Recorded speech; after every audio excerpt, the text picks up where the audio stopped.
সকালে সূর্য উঠছে স্বাভাবিক নিয়মে, অস্তও যাচ্ছে যথা নিয়মে।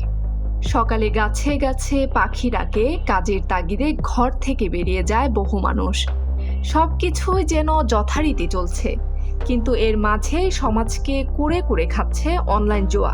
কর্মহীন নামের একদল মানুষ অনলাইন জুয়ায় জড়িয়ে নিজেরা, যে কারণে অনলাইন জুয়ায় ব্যাপকভাবে জড়িয়ে যাচ্ছে তরুণরা। ভিন্ন ভিন্ন নামের বেশ কয়েকটি অ্যাপে এমন জুয়া খেলা হচ্ছে। যুবকরা সবচেয়ে আসক্ত হয়ে পড়েছে এ সমস্ত অনলাইন জুয়ার অ্যাপে। সহজে প্রচুর টাকা উপার্জনের লোভে পড়ে তরুণরা এই খেলা শুরুর পরই নেশায় পড়ে যাচ্ছে। প্রথমে লাভবান হয়ে পরবর্তী সময় খোয়াচ্ছে লাখ লাখ টাকা। বিভিন্ন অ্যাপে অনলাইন জুয়ায় লোভনীয় ফাঁদে বেশিরভাগ স্কুল কলেজের শিক্ষার্থী, যুবক সহ বিভিন্ন শ্রেণী পেশার মানুষ আসক্ত হয়ে পড়ছে।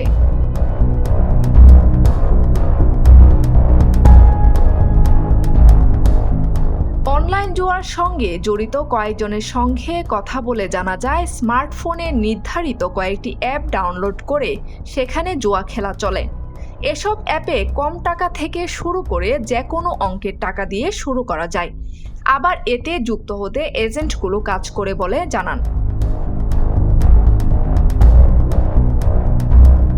বড় বড় জুয়ার এজেন্টরা যেভাবে ছাত্রদের টার্গেট করে, নাম প্রকাশে অনিচ্ছুক একটি অ্যাপের একজন গ্যাম্বলিং মাস্টার এজেন্ট জানান, শহরে বেশ কিছু যুবক সর্বপ্রথম গ্যাম্বলিং মাস্টার এজেন্ট হয়, তারপর এজেন্ট হয়।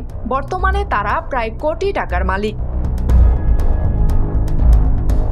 পুলিশ প্রশাসন তাদেরকে গ্রেফতার করে জুয়া আইনে মামলা দিয়ে কোর্টে প্রেরণ করলে সাথে সাথে জামিন হয়ে যায়।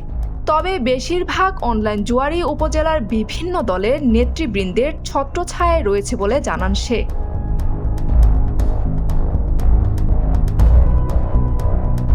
এ ব্যাপারে দক্ষিণখান থানার ওসি বলেন, সুনির্দিষ্ট কোনো অভিযোগ বা সুনির্দিষ্ট কোনো স্থান যেখানে অনলাইন জুয়ার আসর বসে, এমন তথ্য পেলে পুলিশ ব্যবস্থা নেবে।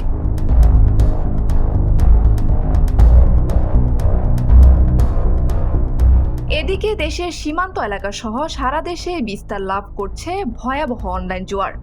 জুয়ার টাকা সংগ্রহে এসব বেকাররা নেমে পড়েছে নানা ধরনের সামাজিক অপরাধে। সংসারে মা বাবা স্ত্রী সন্তানের সাথে লেগে থাকছে ঝগড়া বিবাদ। আমাদের সংবাদদাতাদের প্রেরিত প্রতিবেদনে উঠে এসেছে সেসব এলাকার ভয়াবহ চিত্র। অপরদিকে স্থানীয়দের অভিযোগ, সামাজিক এই অবক্ষয়ের নেপথ্যে রয়েছে ঢাকার বেশ কয়েকজন গ্যাম্বলিং মাস্টার এজেন্ট সহ 100 জনেরও বেশি সাব এজেন্ট। তাদের মাধ্যমে চলছে লাখ লাখ টাকার অবৈধ অনলাইন ব্যবসা। এ কারণে বাড়ছে পারিবারিক অশান্তি ও দাম্পত্য কলহ। এখন তাদের দৌরাত্ম্যে প্রত্যন্ত গ্রামগুলোতেও মারাত্মকভাবে বিস্তার লাভ করছে এই অপরাধমূলক অনলাইন জুয়া। মীর মেহেদী হাসান পেজের সঙ্গে থাকুন, সঙ্গে রাখুন। ধন্যবাদ।